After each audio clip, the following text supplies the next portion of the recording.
Okay, good morning. Hi. So I'm Jodyn Platt. I'm an assistant professor in the Department of Learning Health Sciences here at the University of Michigan. Could I get a program? Thank you. I am very excited to be here this morning. I'm very excited that you're all here this morning. We're going to talk about the ethical, legal, and social implications of learning health systems. And I'm basically here just to say welcome. And to talk a little bit about why it is that we're here. Many of you would have received somewhere along the line in sort of registering and getting ready for today, a 39-second request to let us know why you're here. You wouldn't have all got it because some of you registered after that, but we were trying to get a sense of why it is that you're here and to try to address some of those with the panel of speakers that we have here today. It was very exciting for me to be able to watch the registration goes up. I think we have about 228 people registered right now. So there's a lot of enthusiasm behind this topic, and I'm hoping that we can sort of take that and begin to harness it into what might be a set of research questions for learning health systems that they can use as we're building a learning health system. I'm here because I study trust and trust in health information systems, and I can't do that without understanding the ethical, legal, and social implications of those systems. So that's why I'm here.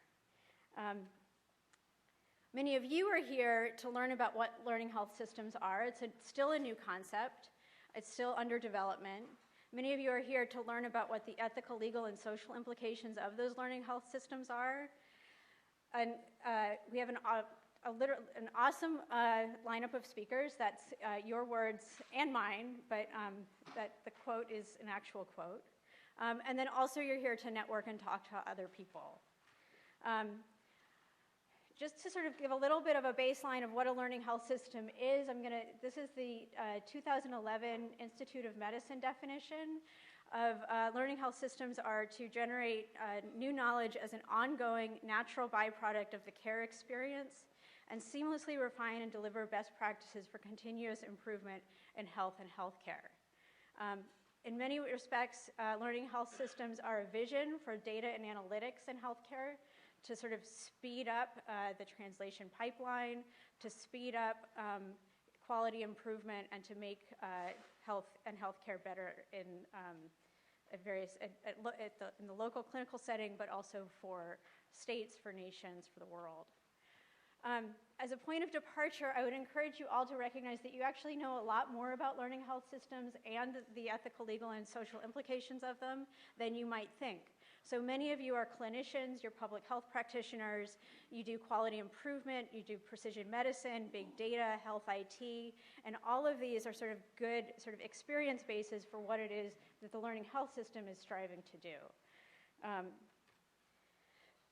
One of the things that I find most interesting about sort of learning health systems is that it forces us to sort of re-examine some of these questions, not from the lens of quality improvement or research or public health, but we actually are trying to see if the purpose of collecting data is to learn, it throws off a lot of the existing frameworks that we have. And that I find interesting. And for the time being, we're sort of punting on many of these questions, which is sort of okay for a little while, but ideally you end up with sort of better field position overall, and so that's my football knowledge.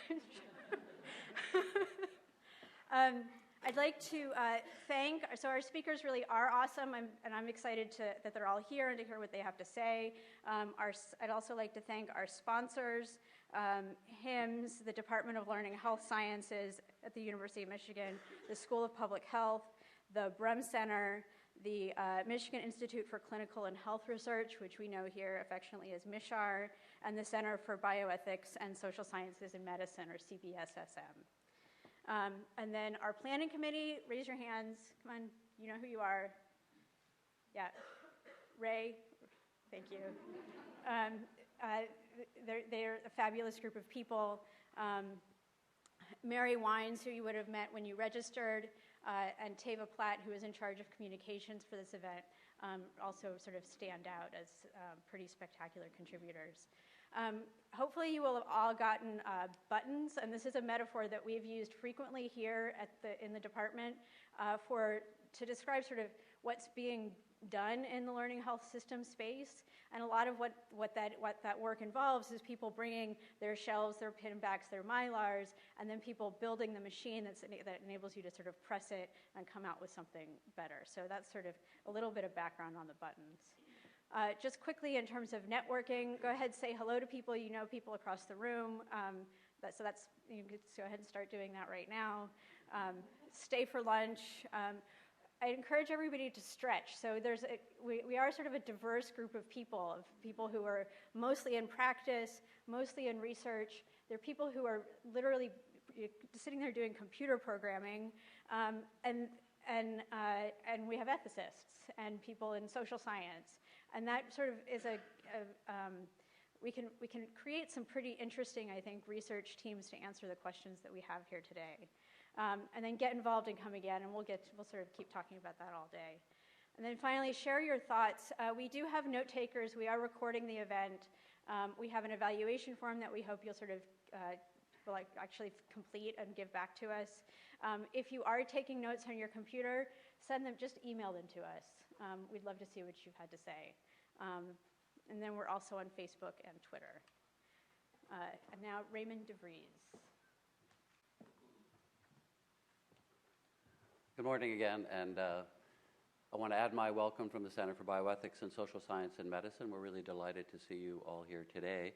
And I thought it would be interesting, as I was preparing for today, I happened to notice, I also work in the Netherlands, that as we are sitting here today in Ann Arbor, in Utrecht actually, a conference is going on right now on personalized medicine, and you guys can all read Dutch, it's great, and the role of big data, boundless or endless possibilities. So it's interesting to me that we're kind of capturing a moment. It's not just a moment here, but it's a moment across the globe where people are starting to think about these issues.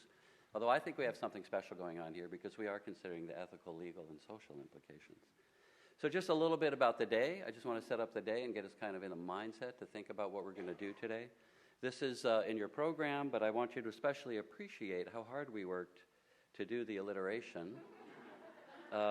We couldn't quite figure that out for session 4, but so we'll be talking about ethics, engagement, equity, and law and policy in these issues.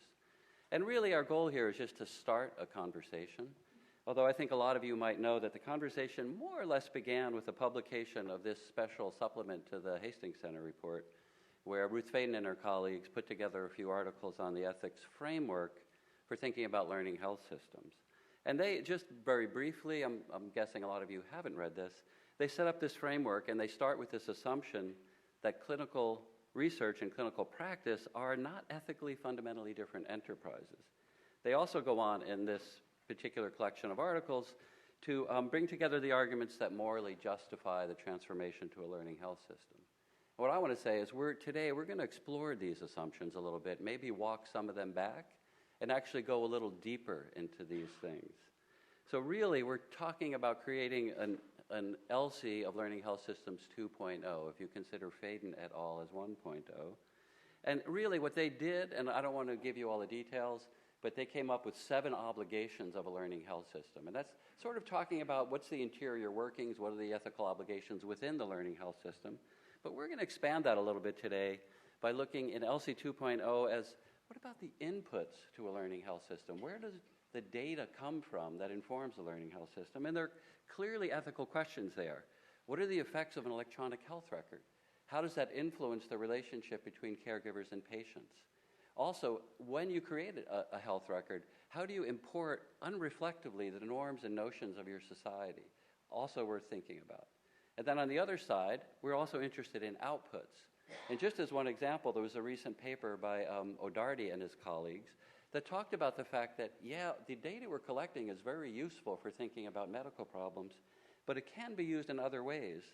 Some of those ways are benign, like helping identify victims in mass casualty events, but some are not so benign if you look down that list. Denial of entry at the borders. I mean, when we have these data about people, there can be effects that we need to think about, and this is outside of the framework of the learning health system. So you guys are all lucky enough to be here to watch this move from ELSI 1.0 to ELSI 2.0, and you're participating in it. We really want to hear from you and get your reflections. Now, we folks who work in medical ethics, when we think about the problems of medical systems and health systems, we draw on a lot of disciplines. So we draw on law, we draw on medicine, social work, social science, philosophy, and literature. And as we start today, I just want to share with you a short poem by the poet Rainer Maria Rilke. And it's a little meditation to get our heads in this space about the relationship between human beings and the things they create, be those machines, be those objects, or be those systems. Orpheus, do you hear the new sound droning and roaring? Many now exult in it. Though the machine insists on our praise, who can listen with all this noise? See, it rolls over everything, weakening us and taking our place. Since its strength is of our making, why can't it serve and not possess us? Food for thought as we move through the day.